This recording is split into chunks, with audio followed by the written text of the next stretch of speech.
বাবা, তোমার সাথে আমার কিছু জরুরি কথা ছিল। বল, কি কথা? আমি আমার ভবিষ্যৎ নিয়ে অনেক ভেবেছি। আমি আর এভাবে বেকার ঘুরে বেড়াতে চাই না। আরে, এ তো খুব ভালো কথা। আমিও তো সেটাই চাই। কাল থেকে আমার সাথে দোকানে বস, আমি তোকে সব কাজ বুঝিয়ে দেব। আমার বয়স হচ্ছে, এখন তোকে সব সামলাতে হবে। না, আমি তোমার ওই পুরনো মুদির দোকানে সারা জীবন কাটাতে পারবো না। আমার স্বপ্ন অনেক বড়। আমি শহরে গিয়ে নিজের ব্যবসা শুরু করতে চাই। শহরে ব্যবসা? কিসের ব্যবসা?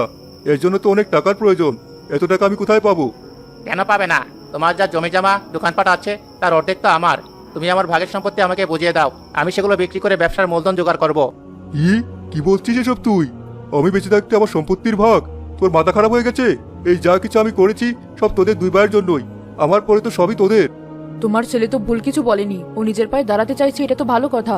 ওর যেটা প্রাপ্য সেটা ওকে দিয়ে দাও, ছেলেটা নিজের মতো করে জীবন সাজাক। তুমি চুপ করো তো।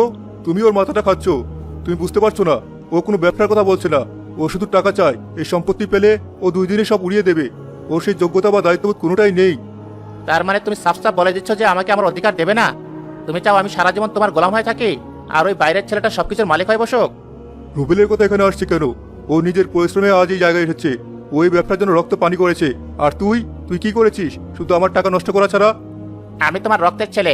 জন্মগতভাবে এই সম্পত্তির উপর প্রথম অধিকার আমার। আর ও একটা রাস্তার ভিখারি। ওকে তুমি দয়া করে আশ্রয় দিয়েছো। তুমি যদি আজ আমাকে আমার ভাগ বুঝিয়ে না দাও, তাহলে ধরে নেব এই বাড়িতে আমার কোনো অস্তিত্ব নেই। তুই তুই আমাকে হুমকি দিচ্ছিস? তোর এত বড় সাহস! আমি বেঁচে থাকতে একটা পয়সা তুই পাবি না। যা, বেরিয়ে যাবার বাড়ি থেকে। তোর মতো লোভী কুলাঙ্গার ছেলের মুখ আমি দেখতে চাই না। তুমি কি বলছো এসব? নিজের ছেলেকে বাড়ি থেকে বের করে দিচ্ছ ওই পরের ছেলের জন্য?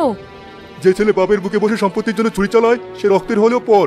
আর রুবেল আমার বিপদের দিনের লাঠি। ঠিক আছে, আমি চলেই যাচ্ছি, কিন্তু আমার কথাটা মনে রেখো বাবা। একদিন তুমি এর জন্য পস্তাবে। যেদিন তোমার পাশে এই পোষা কুকুরটা ছাড়া আর কেউ থাকবে না, সেদিন বুঝবে নিজের রক্ত কাকে বলে।